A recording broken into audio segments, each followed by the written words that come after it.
all again, and enjoy your meal. Thank you. Thank you. Thank you, Susan.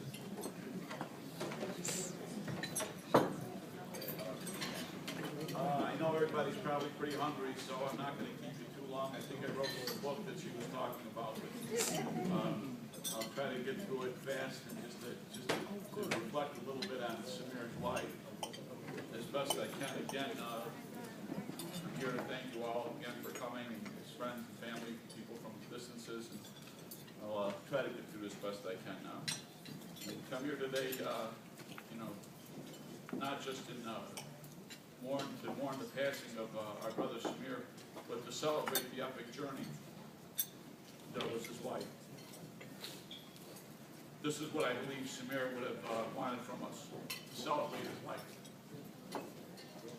So I'm going to ask all of you to put the sadness out of your hearts and raise up your hearts and spirit to show Samir that we are all here in a celebration of his life, and to send him all of our wishes on the journey to the next life.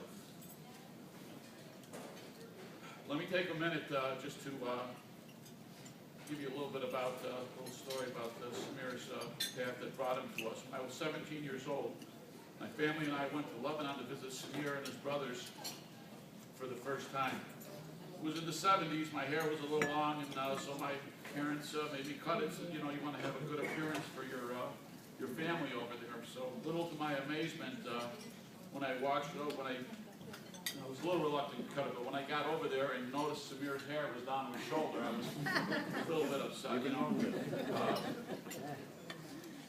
So Hale had a beard, Gabby had a little fro, and I really didn't know what to expect when I met my cousins for the first time. All I heard about Lebanon back then was the fighting and the Palestinian political struggles. I didn't know if these guys were going to be shape of our freedom fighters or some kind of paramilitary. I didn't know what to expect. What I did find was a very eclectic, very cool bunch of brothers.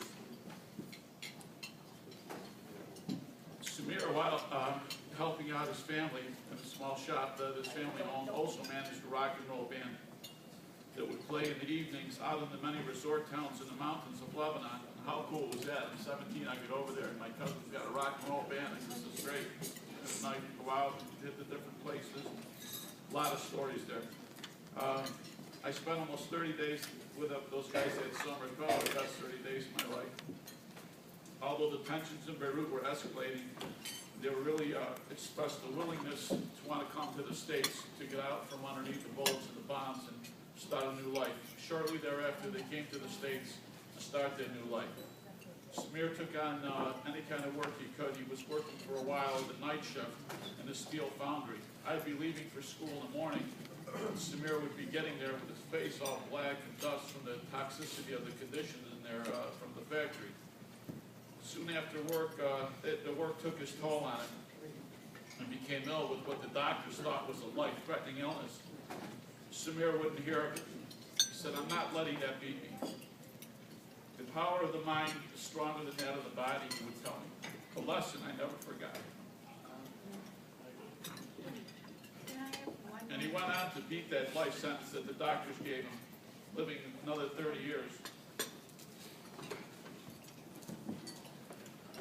The whole time he was sick, he kept it to himself and did not want to be a burden to anyone with his tribulations. My mom and sister and his family, we all pitched in to get him to his appointments, the doctor's appointments, and I blessed him for that. He went on to open a small store in the south side and to try to make a go of it with his family and his brothers. He worked very hard until he was able to open up his dream store, Samir Supported Foods, with his brother Gabby Sahel.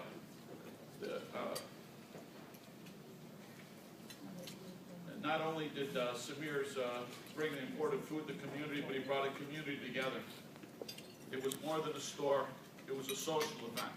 To go to Samir's just to hang out and talk politics and taste whatever olives you could get your hands on and nuts. And their dream was at hand. They expanded into a wholesale business, and as well as opening King Tut's out at the State Fair and their other restaurant they had there. They all worked very hard. Sahel would be in the back slaving on the grill while Samir was up front socializing with the customers and his clients. Gabby B taking care of the store. Samir left a social imprint on all of us. Life was good. Because of the hard work these brothers put into it, Samir's social skills not only came from his intelligence, his wisdom, and his wherewithal, but his surroundings. When Samir would, as my sister said, when you talk to, you'd always have that smile and always come out from his heart. Some people,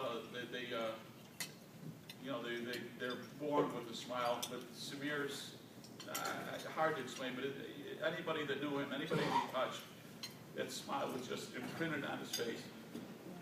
Whether he was just joking or telling stories or anyway, to sum it up here,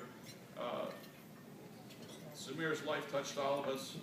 And I just want to ask you just to raise your glass, please, for a minute, in celebration of Samir and his wife, and in prayer to get Gabby well and get her back with us, and to thank Susie and Cheryl and Abby and Amin and all the other ones, all the people that have given from the bottom of their hearts. So, Samir, God bless you. Gabby, your health, to help. Everybody else, let's get them back and let's enjoy our lives here with them. Thank you. Clap, Mom.